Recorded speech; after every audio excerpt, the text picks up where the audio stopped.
Hello mga kananay. Dito naman po tayo simba muna. Relax muna sa buhay. Kung saan maraming trabaho, bigyan natin ng pansin ang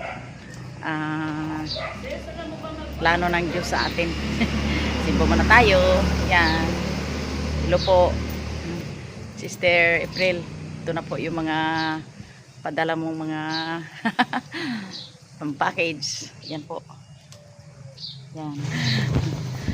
Relax muna. Simba. Salamat po pala sa lahat-lahat ng mga viewers na nagatangkilik sa akin. At ngayon po ay pahinga muna si kananay sa pagtrabaho, paghanap buhay. Simba muna tayo. Sige po mga kananay, ito po ang aming nasimbahan dito sa Rojas. Yan.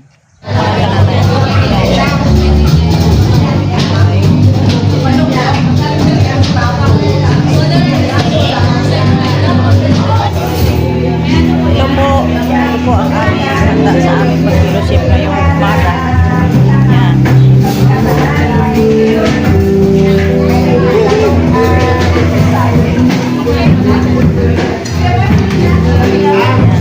Sa imo nanday. Yan. Bilang na yan. Amen. Tapos yun on import. Tulingan.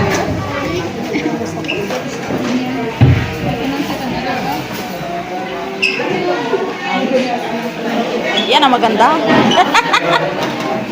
Ikaw nagluto ka ran?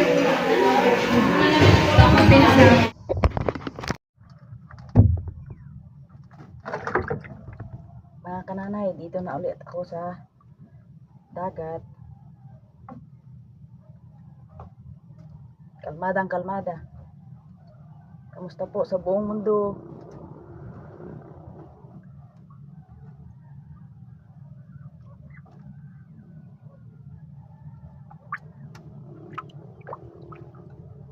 Ayan. Aking nahuli. Ayun. Kanina pa ang bata ko pero walang naghuli, ngayon lang.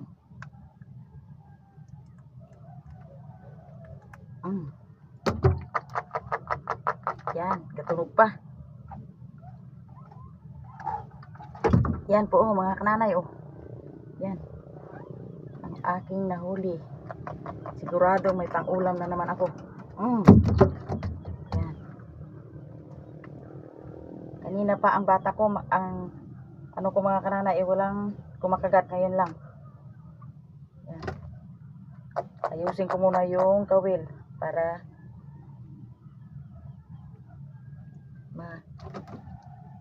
aroy. Ano pala ito?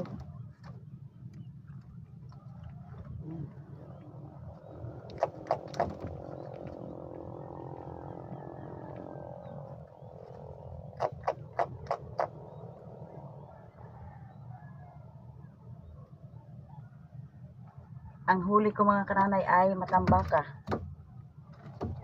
Sa amin tawagin ay buraw.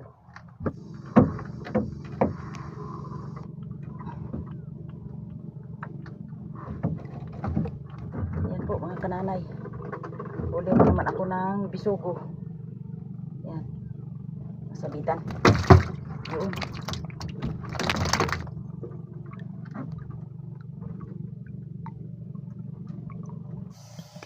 Hello po, hindi na po ako nakabidyo doon sa baba.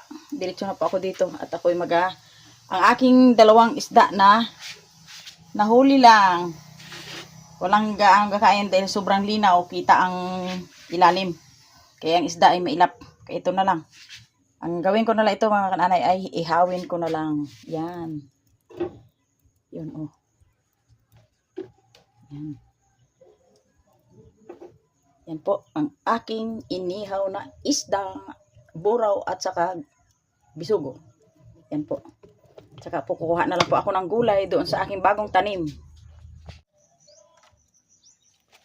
Mag-harvest na po ako yung aking tinanim na talbos ng kamuti.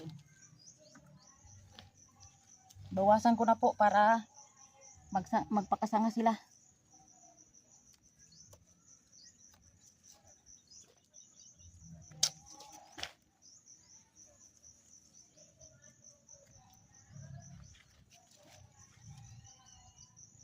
Mm.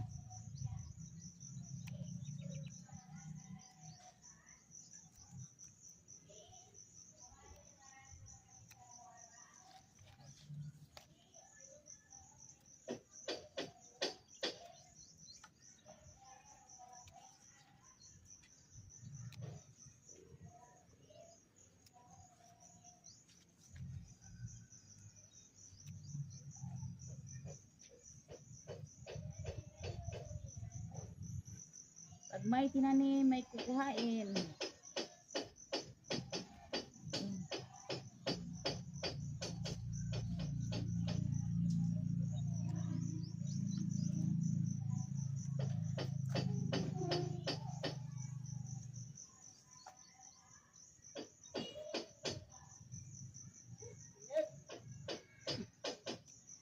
Mainit doy, mainit.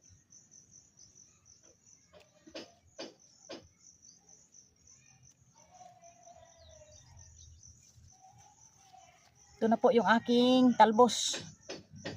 Yan. Oh. Pag uminit, sobra kainit. Ito po yung aking talbos ng kamuti. At saka ito na po ang aking mga tinanim. Yan, kahit sa sako. Wala pang isang buwan ay napakinabangan na. Yun na. Okay. Yan na po yung aking isdang 2 piraso. Kahit 2 lang ito ay kasya na to sa akin. Yan. Bago lagaan ko lang po ito mga ka-senior, mga kananay ng nilagang talbos ng kamote. Ayan. Masustansya na at masarap.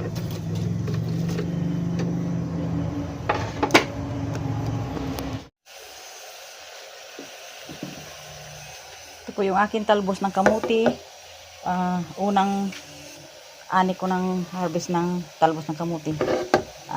I-steam ko lang po ito mga kananay. Yan.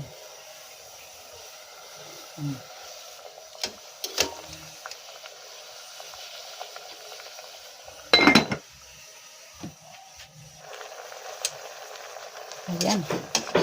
Ayos na.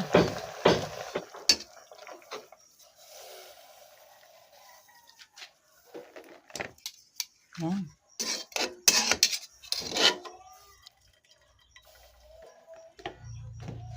Ito na po. Aking kakainin ngayong umaga. Haluan natin ng kamatis. Lagyan natin ng patis. Ayos. At ako'y kakain na.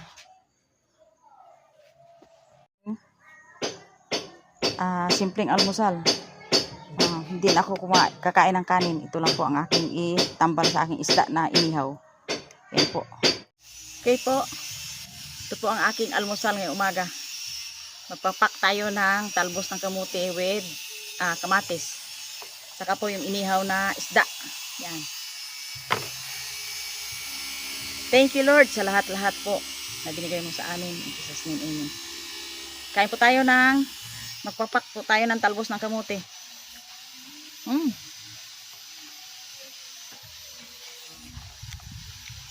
Malinamnam. Unang harvest ko ng kamote, talbos ng kamote.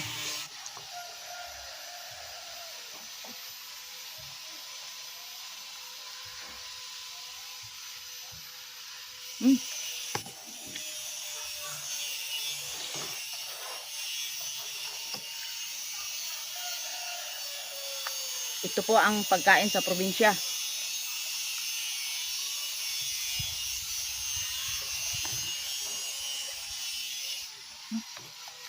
Ayos.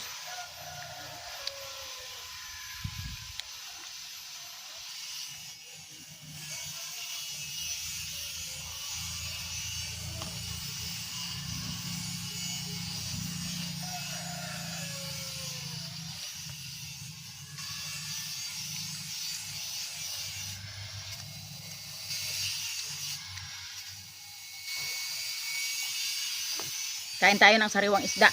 Inihaw.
Sa mahilig po ng kumain ng gulay, sabayan nyo ako.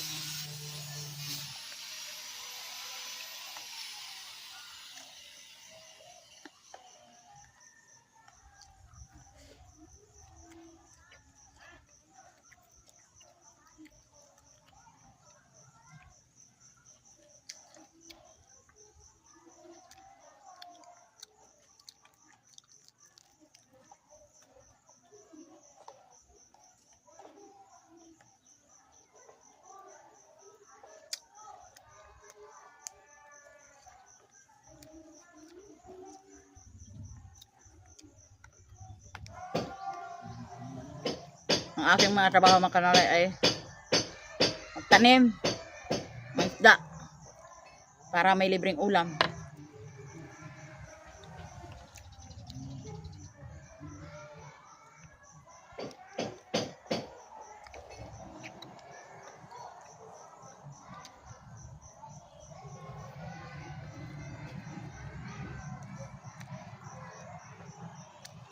Mahina ngayon ang panghuli mga kananay dahil sobrang linaw ang dagat. Tapos mahina pa talaga ang pagisdain.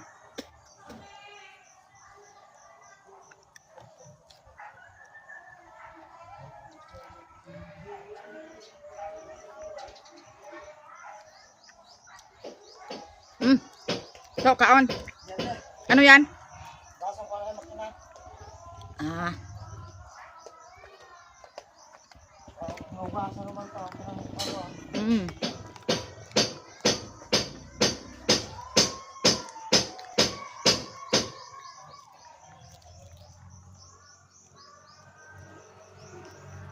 Yun. Ang sarap ng sariwang isda. Inihaw.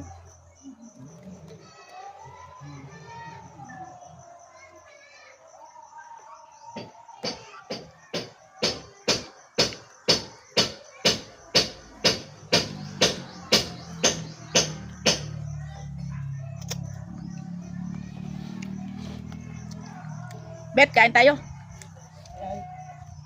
Inihaw lang ng isda at talbos ng kamuti, okay na. Ako may ulam na eh. Oo nga ni, sayang. Huli ko na nakita.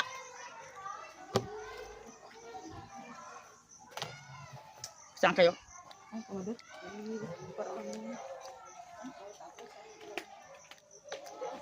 Dyan. Mga kananay, yun lang talaga ang ano ko. Salamat sa inyong panonood. Salamat sa lahat-lahat ng pagsuporta nyo kay Kananay Mercy. Thanks for watching.